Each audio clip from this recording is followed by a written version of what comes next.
Hello students, welcome back to Shubham lecturer channel. तो student, मैं आ गया हूँ क्लास 12 बायोलॉजी का एक और इम्पॉर्टेंट वीडियो लेकर। तो स्टूडेंट, इस वीडियो में मैं आपको क्लास 12 बायोलॉजी के अध्याय 1 से 3 तक, यानी कि चैप्टर 1 से चैप्टर 3 तक 8 बहुत ही महत्वपूर्ण अति लघुत्तरीय प्रश्न और उत्तर को बताने वाला हूँ। तो स्टूडेंट, जैसा कि आपको पता है कि इससे पहले मैंने क्लास 12 बायोलॉजी के इम्पॉर्टेंट ऑब्जेक्टिव क्वेश्चंस को बताया है, ठीक है। उसमें मैंने आपको अध्याय 1 से अध्याय 5 तक जितने भी इम्पोर्टेंट ऑब्जेक्टिव क्वेश्चन हैं उन्हें मैंने आपको समझाया है, और बहुत सारे वीडियो मैं अपलोड कर चुका हूं क्लास 12 बायोलॉजी से रिलेटेड, जिसका प्लेलिस्ट मैं डिस्क्रिप्शन में दे दूंगा। आज के इस वीडियो में हम बात करेंगे कि अध्याय 1 से 3 तक वो कौन से 8 महत्वपूर्ण लघुत्तरीय प्रश्न हैं जो कि बेसिक हैं। हम बेसिक से एडवांस तक जितने भी इम्पोर्टेंट क्वेश्चन हैं उनको देखने वाले हैं, ठीक है। तो अगर आपने इन चैप्टर्स को पढ़ रखा है तो बहुत अच्छी बात है, नहीं पढ़ रखा है तब भी इस वीडियो को देखना, क्योंकि आपको मैं जो क्वेश्चंस बताऊंगा वो आपको एक ही बार में आसानी से क्लियर हो जाएंगे। बहुत ही बेसिक क्वेश्चंस हैं, ठीक है। आगे अगर आप चैप्टर को पढ़ने वाले हैं तो भी इम्पोर्टेंट है, पढ़ चुके हैं तो भी इम्पोर्टेंट है। देखिए, सबसे पहले मैं आपको बताने वाला हूँ फर्स्ट क्वेश्चन, ठीक है। कमेंट करके ज़रूर बताना कि इन सभी क्वेश्चन में से कौन से क्वेश्चन आपको पता है। देखिए, जनन किससे कहते हैं, यानी कि जो रिप्रोडक्शन होता है वो हम किससे कहते हैं। तो इसका छोटा सा डेफिनेशन समझ लीजिए जो कि बहुत ही इम्पोर्टेंट है। वह क्रिया जिसमें जीव, ठीक है। ये तो छोटा सा क्वेश्चन, अभी मैं आपको और भी अच्छे अच्छे क्वेश्चन बताऊंगा, ठीक है। तो लास्ट तक देखते रहें। जीव अपने समान जीव की को उत्पन्न, ठीक है, करता है, क्या कहलाता है? जनन कहलाता है, ठीक है। जनन कहलाती है, यानी कि क्या कहा गया है स्टूडेंट, ध्यान से पढ़िए कि वह क्रिया जिसमें जीव अपने समान जीव को उत्पन्न करता है जनन कहलाता है। यानी कि ऐसी कौन सी क्रिया है जिसमें कोई जीव है वो अपने समान जीव को उत्पन्न कर सके, उसी को हम लोग कहेंगे जनन, ठीक है। जैसे एक मनुष्य है, मेल और फीमेल, ये दोनों मिलकर जो है एक जीव का निर्माण करते हैं जो उन्हीं के समान होता है, उसे ही हम लोग कहेंगे जनन। अब जनन कितने प्रकार का होता है तो उसको हम नीचे देखते हैं दूसरे क्वेश्चन में, ठीक है, कौन कौन से जनन होते हैं। तो देखिए स्टूडेंट, हमारा जो दूसरा क्वेश्चन है वो आता है कि जनन कितने प्रकार का होता है, ठीक है। अब जनन कितने प्रकार का होता है इसका भी आंसर हम लिख लेते हैं। तो आंसर क्या होगा इसका, जनन मेनली 2 प्रकार का होता है, ठीक है। या 3 प्रकार जो है कहीं कहीं होता है। तो देखिए, फर्स्ट जो है आपका वो है लैंगिक जनन, लैंगिक जनन, और सेकंड आपका है अलैंगिक जनन, ठीक है, अलैंगिक जनन। तो जनन 2 प्रकार का होता है, लैंगिक जनन, अलैंगिक जनन। एक होता है जो पौधों में होता है, वो होता है कायिक जनन, ठीक है। तो ये आपको याद रखना है। इसको अगर आप डिटेल में समझना चाहते हैं तो मेरे चैनल पर जा सकते हैं, जहाँ पर मैं आपको पुष्पी पादपों में लैंगिक जनन चैप्टर को पढ़ा चुका हूँ, मानव जनन चैप्टर को भी पढ़ा चुका हूँ, तो उसको आप जाकर देख सकते हैं। तीसरा क्वेश्चन हमारा आता है जो कि बहुत ही सिंपल क्वेश्चन है, वो है कि बाह्य निषेचन किसे कहते हैं। यानी कि हमने निषेचन पढ़ा कि निषेचन क्या होता है, यहाँ पर आपसे पूछा जा रहा है कि बाह्य निषेचन क्या होता है, ठीक है। तो बाह्य निषेचन क्या होता है इसको समझ लेते हैं। तो देखिए, बाह्य निषेचन नाम से ही पता चल रहा है, एक उदाहरण भी आपको देना है। तो नाम से पता चल रहा है वाह्य, वाह्य का मतलब बाहर। तो देखिए, वह निषेचन जिसके अंतर्गत प्राणियों में युग्मक संलयन जीव शरीर के बाहर संपन्न होता है, वाह्य निषेचन कहलाता है। युग्मक संलयन का मतलब निषेचन, या आप कह सकते हैं ऐसा निषेचन जिसके अंतर्गत जो प्राणी आते हैं वो निषेचन शरीर के बाहर करते हैं, यानी कि शरीर के बाहर होने वाले निषेचन को हम वाह्य निषेचन कहते हैं। इस प्रकार से आप कह सकते हैं, या कह सकते हैं कि वह निषेचन जिसके अंतर्गत प्राणियों में युग्मक संलयन जीव शरीर के बाहर संपन्न होता है, बाह्य निषेचन कहलाता है, ठीक है। अब यहाँ पर हम उदाहरण भी समझ लेते हैं। तो उदाहरण यहाँ पर हेडिंग डालेंगे, ठीक है। उदाहरण में हम क्या क्या लिखेंगे, तो उदाहरण में कुछ ऐसे प्राणी हैं जैसे है आपका शैवाल, ठीक है, शैवाल, मछलियाँ, मछलियाँ, और आप लिख लें उभयचर,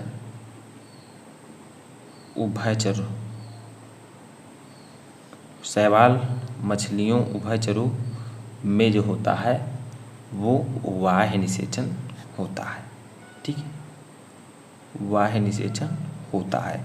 तो वाह्य निषेचन का मतलब ये है कि जिसमें निषेचन अगर किसी प्राणी के शरीर के बाहर निषेचन होता है उसे हम कहेंगे वाह्य निषेचन। आंतरिक निषेचन का मतलब जो शरीर के अंदर संपन्न होता है, जैसे मनुष्यों में होता है, फीमेल्स में, ठीक है, जिसके अंदर जो है शुक्राणु और अंडाणु आपस में फ्यूजन करते हैं, निषेचन करते हैं, तो उसे हम कहेंगे आंतरिक निषेचन। तो वो भी आप लिख सकते हैं। ठीक है, आगे हमारा आता है दूसरे चैप्टर का एक क्वेश्चन है, वो है कि आभासी फलों के दो उदाहरण लिखिए। यानी कि आभासी या हम उसे कह सकते हैं मिथ्या, इन फलों के दो उदाहरण आपको बताने हैं। तो देखिए स्टूडेंट, आभासी जो फल होते हैं उसका जो एग्जाम्पल है बहुत ही सिंपल सा है, उसको आप अपने डेली लाइफ में भी यूज़ करते होंगे। तो देखिए क्या है, ये है आपका सेब, ठीक है, यानी कि एप्पल। उसके बाद में हमारा दूसरा है स्ट्रॉबेरी। ये दोनों जो होते हैं ये आभासी फल होते हैं। ठीक है, आभासी या वास्तविक फल होते हैं। तो आभासी फलों के दो उदाहरण लिखिए, सेब और स्ट्रॉबेरी, ये आभासी फल के उदाहरण हैं। चलिए अपना पांचवा क्वेश्चन देखते हैं। तो स्टूडेंट, हमारा पांचवा क्वेश्चन है कि भ्रूणपोष का विकास आवृतजीवी पौधों में किस प्रक्रिया फलस्वरूप होता है। यानी कि आवृतजीवी पौधों में भ्रूणपोष किस प्रक्रिया के बाद बनता है, उसका विकास कब होता है। तो ये बहुत ही सिंपल है, क्योंकि जब निषेचन होगा तो आवृतजीवी पौधों में जो होता है वो द्विनिषेचन होता है। तो द्विनिषेचन, ठीक है, के पश्चात भ्रूणपोष का विकास होता है। ठीक है, भ्रूणपोष का विकास होता है। यानी कि आप कह सकते हैं कि भ्रूणपोष का विकास आवृतजीवी पौधों में द्विनिषेचन क्रिया के फलस्वरूप होता है। द्विनिषेचन या डबल फर्टिलाइजेशन क्या है, इसको मैं डिटेल में आपको वीडियो बना चुका हूँ, आप सर्च करके देख सकते हैं। ठीक है, बस आपको पीछे शुभम लेक्चर लगा देना होगा, कोई भी टॉपिक आप सर्च कर सकते हैं। इसके बाद में हमारा अगला क्वेश्चन आता है जो कि इसी चैप्टर से है, वो है कि जौ के या गेहूं के 100 दाने बनाने के लिए कितने अर्धसूत्री विभाजन की आवश्यकता होगी। यानी कि हमें जौ या गेहूं के अगर 100 दाने बनाने हैं तो कितना अर्धसूत्री विभाजन होगा। तो इसका सही आंसर होगा 125। ठीक है, हमने ऐसे ही लिख दिया है। आप लिख सकते हैं कि जौ या गेहूं के 100 दाने बनाने के लिए 125 अर्धसूत्री विभाजन की आवश्यकता होगी। तो 125 का राइट आंसर होगा। ठीक है, आगे देखिए हमारा सातवां क्वेश्चन आता है, वो क्या है कि लीडिंग कोशिकाओं द्वारा संश्लेषित व स्रावित वृषण हार्मोन का नाम लिखिए। यानी कि जो लीडिंग कोशिकाएं होती हैं उनके द्वारा जो स्रावित हार्मोन्स होते हैं वो कौन से हैं। ठीक है, तो इनके नाम आपको लिखना है, जो कि वृषण में पाए जाते हैं, टेस्टिस में पाए जाते हैं। तो देखिए लीडिंग कोशिकाएं,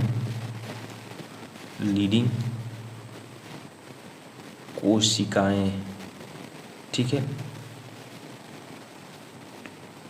ल्यूटिनाइजिंग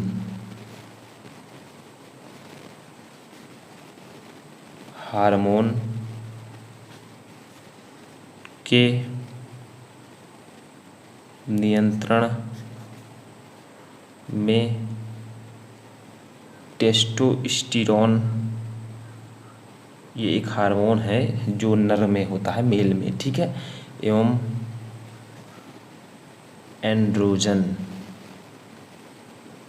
एंड्रोजन हार्मोन का स्रावण करती हैं।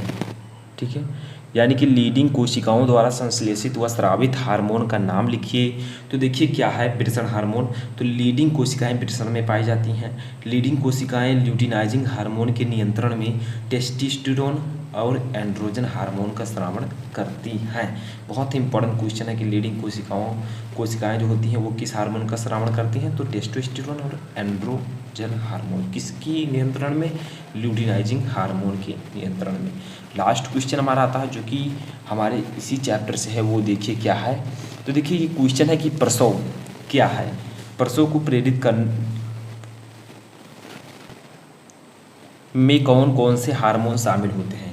यानी कि प्रसव क्या होता है, प्रसव को प्रेरित करने में कौन कौन से हार्मोन उत्तरदायी होते हैं। प्रसव क्या होता है स्टूडेंट, जब बच्चे का जन्म होता है, ठीक है, उसी जन्म के समय को हम कहते हैं प्रसव। देखिए क्या होता है प्रसव, गर्भकाल पूरा होने पर पूर्ण विकसित शिशु का माता के गर्भ से बाहर आना प्रसव कहलाता है।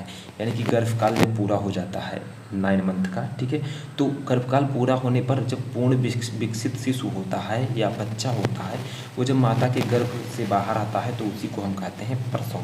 अब देखिए इसके आगे आप 2 लाइन और लिख सकते हैं कि इस दौरान गर्भाशयी तथा उदरीय संकुचन होते हैं, वह गर्भाशय फैल जाता है जिससे गर्भस्थ शिशु बाहर आ जाता है।